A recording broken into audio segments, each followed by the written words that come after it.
मित्रों नमस्कार।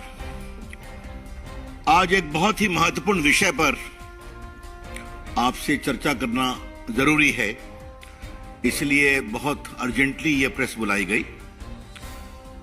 जिन हमारे मित्रों को थोड़ा इनकन्वीनियंस हुआ है, हम क्षमा प्रार्थी हैं, लेकिन यह विषय ऐसा था जिसमें आपसे बात करनी जरूरी थी। यह विषय पेगासस के संबंध में है, जिसको लेकर कांग्रेस पार्टी, वामपंथी पार्टियां और देश के स्वयं सिद्ध बुद्धिजीवी और एनजीओ जिनका एक ही उद्देश्य है मोदी जी के खिलाफ कैंपेन करना, उन्होंने बहुत तूफान पैदा किया था। आपको याद होगा 21 से कहानी चल रही थी। बाद में यह मामला सुप्रीम कोर्ट एक जनहित याचिका में पहुंचा कि इसकी जांच कराई जाए। और आप सभी जानते हैं कि सुप्रीम कोर्ट ने एक बड़े ही सक्षम टेक्निकल मेंबर्स की कमेटी बनाई। The honourable supreme court appointed a very powerful committee of eminent technological expert to examine the whole issue of Pegasus. और इसमें और विश्वसनीयता के लिए माननीय सुप्रीम कोर्ट ने यह भी कहा कि सुप्रीम कोर्ट के एक बहुत ही डिस्टिंग्विश्ड रिटायर्ड जज हैं जस्टिस रविंद्रन, वो इसकी मॉनिटरिंग करेंगे, इस पूरे कमेटी की वर्किंग की। Therefore the supreme court put in place a mechanism of eminent technical people, and the working was to be supervised by Justice Ravindran, a very distinguished retired judge of Supreme Court. यह बात मैं आपसे इसलिए कह रहा हूं, यह पूरी कमेटी सरकार से बिल्कुल अलग थी। इस कमेटी के ऊपर सरकार का कोई न हस्तक्षेप था, कुछ था। हां, सरकार ने एक बात कही थी, कई मामले राष्ट्रीय सुरक्षा के हैं तो उसे हम शेयर नहीं कर पाएंगे। फिर सुप्रीम कोर्ट की कमेटी के आग्रह पर तूफान खड़ा करने वाले लोगों ने 29 मोबाइल इस कमेटी के सामने रखा कि मेरे मोबाइल से कुछ लगता है गड़बड़ हुई है। तो सिर्फ 29 मोबाइल को उस कमेटी के एग्जामिनेशन के लिए रखा गया। आज उसकी रिपोर्ट सबमिट हुई है। वो रिपोर्ट सील्ड कवर में है, लेकिन माननीय सुप्रीम कोर्ट में मुख्य न्यायाधीश जी ने, सम्मानीय मुख्य न्यायाधीश जी ने इतना जरूर कहा कि कमेटी ने अपनी रिपोर्ट में किसी में भी पेगासस का वायरस नहीं पाया और 5 में कुछ है, लेकिन वो पेगासस नहीं है उस मालवेयर में, उसके एग्जामिनेशन करने की जरूरत है। ये मैं प्रेस आपके सामने इसलिए आया हूं कि ये बातें माननीय मुख्य न्यायाधीश जी ने अपने सीजीआई कोर्ट में कही। उन्होंने कहा कि इस पूरी रिपोर्ट को हम भी नहीं जारी करेंगे क्योंकि कई मामला राष्ट्रीय सुरक्षा से संबंधित है, लेकिन इसका एक एब्रिज्ड वर्जन हम जनता के सामने इसको प्रस्तुत करने का आदेश देंगे। The crucial point two note is the high profile technical committee consisting of eminent people of technology, supervised by an eminent retired judge of the Supreme Court, has not found any Pegasus virus in the 29 mobiles submitted for examination. 29 mobile जो submit किए गए,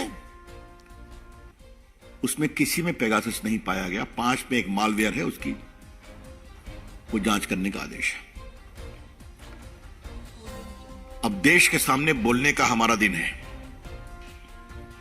क्या क्या खुराफात नहीं किया था इन लोगों ने। मेरे पास सारे कांग्रेस पार्टी के स्टेटमेंट्स हैं जो बदूनी जी उनकी टीम ने निकाल के रखा हुआ है। याद है ना, कांग्रेस ने आरोप लगाया था देशद्रोह का आरोप लगाया था। इन्होंने पिछले साल मॉनसून सेशन को होने नहीं दिया था और जो रिपोर्ट आई है तो मालूम हुआ हाली 21% प्रोडक्टिविटी हुई। और राहुल गांधी ने क्या कहा था वो हम जरूर आपके लिए कहना चाहेंगे।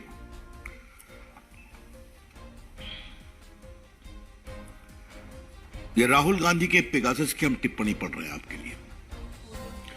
Pegasus is an attempt to crush Indian democracy. Pegasus is an attack on the country and country's institutions. I am confident the Supreme Court committee will get the truth. Pegasus was used against chief ministers, former prime ministers, and BJP's ministers among others.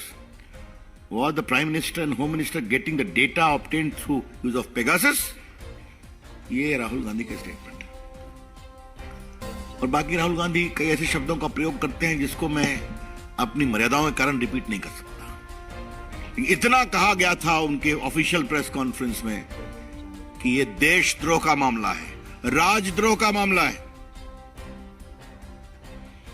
क्या Rahul Gandhi Congress party माफी मांगेगी, जिस पर इतना तूफान खड़ा किया गया देश भर में कि भारत में जनता की प्राइवेसी को नुकसान बताया जा रहा है, इंस्टीट्यूशंस को कॉम्प्रोमाइज किया जा रहा है, प्रधानमंत्री अपनी पार्टी के अंदर पेगासस के द्वारा सर्वेलेंस करा रहे हैं, विपक्षियों का करा रहे हैं, पूर्व प्रधानमंत्रियों का करा रहे हैं, आरोप शुरू हो गया। तो क्या आज कांग्रेस पार्टी माफी मांगेगी? क्या राहुल गांधी माफी मांगेंगे? ये हैं बड़े सवाल। और ये मैं इसलिए आपसे कह रहा हूं कि इन लोगों ने संसद चलने नहीं दी थी। आपको याद है ना? आप खास करके हमारे टीवी वाले और हमारे प्रिंट के हमारे मित्र उस समय के अपने फुटेज और रिपोर्टिंग को निकालेंगे तो संसद कितने दिन नहीं चलने दी गई थी वो सब रिपोर्ट आपके सामने आ जाएगी। ये सारा कुछ एक मोटिवेटेड कैंपेन का पार्ट है जिसका सच्चाई से कोई मतलब नहीं है। इसलिए आरोप लगाते हैं और भाग जाते हैं। और उसके सार में क्या है?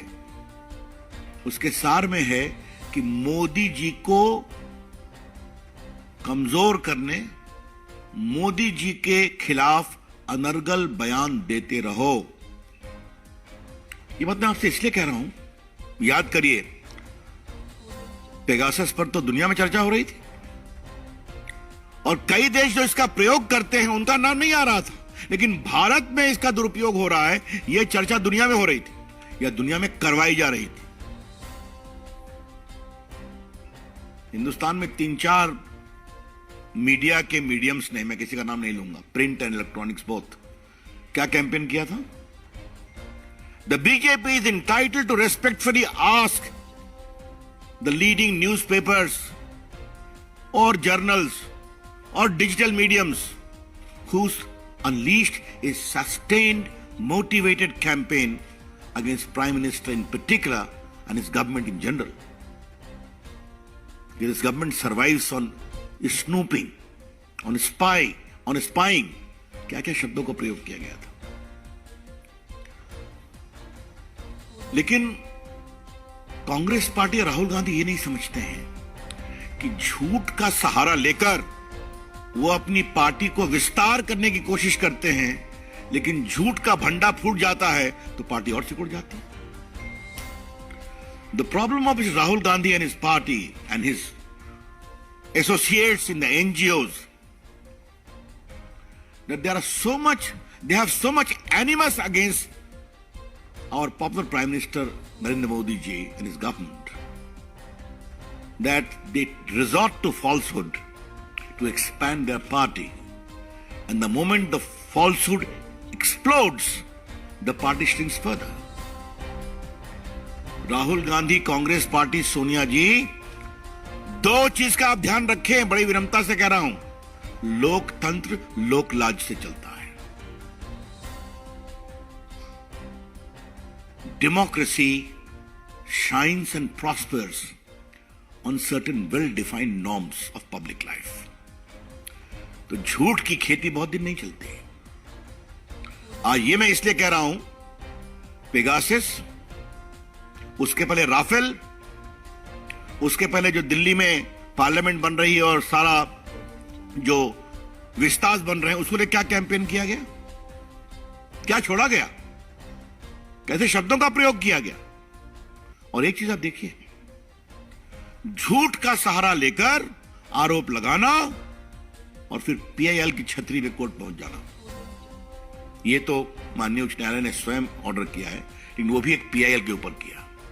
तो झूठ का सहारा लेकर कैंपेन करना और प्लस उसके पश्चात पीआईएल के सहारे से कोर्ट पहुंच जाना। इनके मित्र, इनके सहयोगी पिटिशनर बनते हैं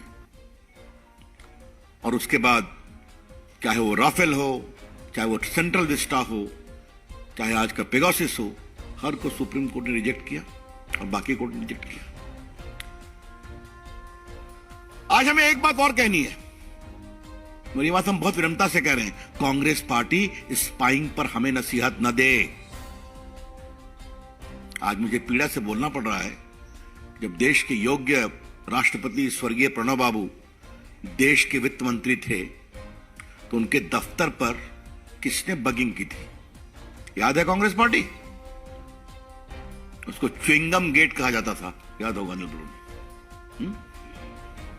और हमारे पास आंकड़े भी हैं कि कांग्रेस की सरकार में कितना अधिक बाकी चीजें करने की कोशिश की गई है, ये सबके आंकड़े हैं। आप कहेंगे तो हम वो भी दे देंगे कि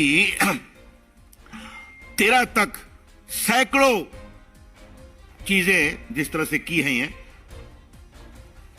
मैं पढ़ रहा हूं, an RTI reply from 2013 revealed that around 9,000 phones and 500 email accounts were watched every month by UPA government at the time. ये आरटीआई के रिप्लाई में है।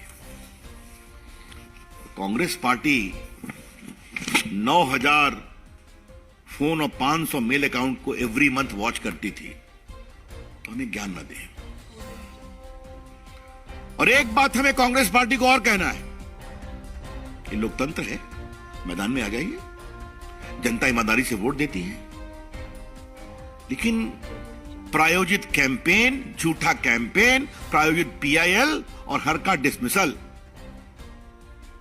इससे आपकी पार्टी नहीं बढ़ने वाली है, क्योंकि नरेंद्र मोदी की सरकार ईमानदारी से काम करती है। गरीबों की चिंता, किसानों की चिंता, देश की चिंता और देश की सुरक्षा की चिंता।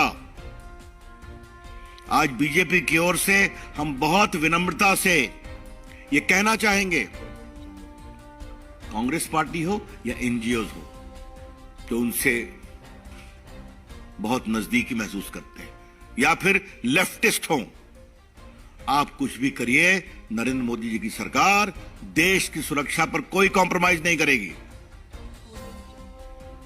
और उसी का असर है कि कश्मीर में पिछले 15 अगस्त को इतने झंडे फहराए गए, चाहे वो शोपियां हो या बाकी भी क्षेत्र हो, कि झंडे कम पड़ गए।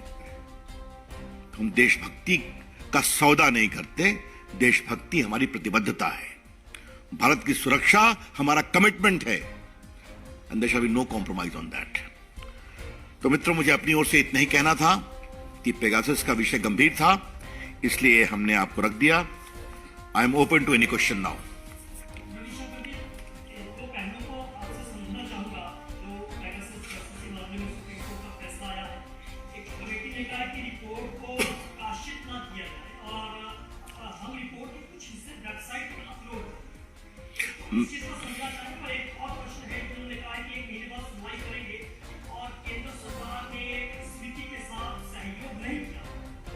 देखिए, आपको मैं पहले कहता हूं कि कोर्ट ने आज क्या कहा है, ये सब कोर्ट में ऑब्जर्व हुए ना, कि रिपोर्ट को पढ़ा, पेगासस का वायरस 29 मोबाइल में नहीं पाया गया। जिन लोगों ने कमेटी के आग्रह पर अपना मोबाइल दिया था उनके एग्जामिनेशन के लिए, पहली बात हो गई। 5 में कुछ मालवेयर पाया गया है जिसके ऑडिट एग्जामिनेशन हो रहा है। माननीय चीफ जस्टिस ने यह भी कहा कि इस रिपोर्ट को हम पूरा पब्लिक नहीं करेंगे, कुछ पोर्शंस को करेंगे। कितना करेंगे, जब लोड होगा तो मालूम हो जाएगा। तो एक प्रकार से तो देश की सुरक्षा को लेकर जो भारत सरकार ने कहा था कि यह विषय बहुत ही गंभीर है, इसलिए हम भारत की सुरक्षा के प्रति सब कुछ रिवील नहीं करेंगे, उसको उन्होंने भी स्वीकारा है। तो लेट्स वेट देयर। मोटी बात यह है कि पेगासस नाम का जंतु किसी भी मोबाइल में नहीं पाया गया। आमोद जी, आज की मेरी प्रेस उसी पर। इसी विषय में और कोई सवाल बताइए।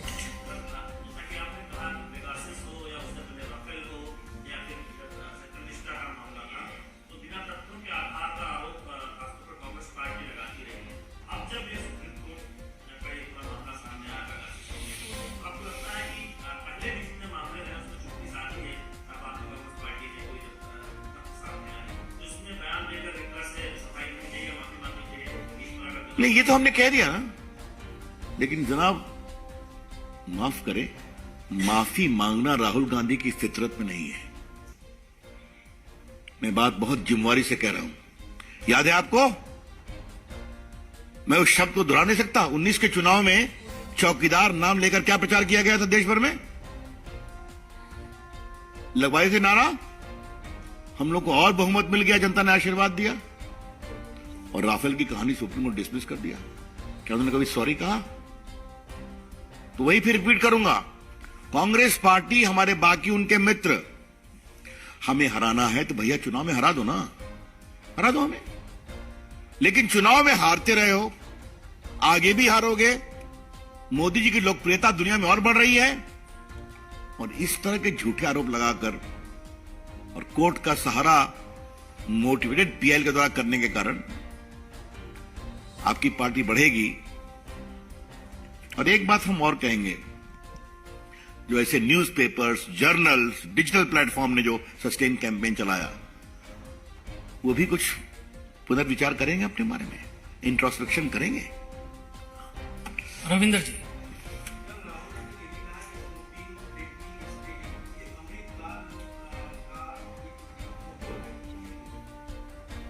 देखिए, अब यहां मैं राहुल गांधी की हर बात पर जवाब देने नहीं बैठा हूं, क्योंकि मेरा वो स्तर नहीं है जिन शब्दों का प्रयोग वो करते हैं। ये हमारे बीजेपी का स्तर नहीं है और नहीं होगा। हम राजनीति में एक मर्यादा और शुचिता की बात करते हैं। इसलिए 19 के कैंपेन में चौकीदार शब्द पर आगे क्या उन्होंने बोला था, मैंने नहीं कहा आपके सामने। उसका जवाब जनता देती है और आज भी देगी। चलिए, बहुत बहुत धन्यवाद आप सब लोगों को। Thank you. सभी मीडिया के साथियों से आग्रह है कि 3:30 बजे एक बहुत ही महत्वपूर्ण प्रेस कॉन्फ्रेंस होगी, आप सब लोग उसमें भी हिस्सा लें। बहुत बहुत धन्यवाद। नहीं।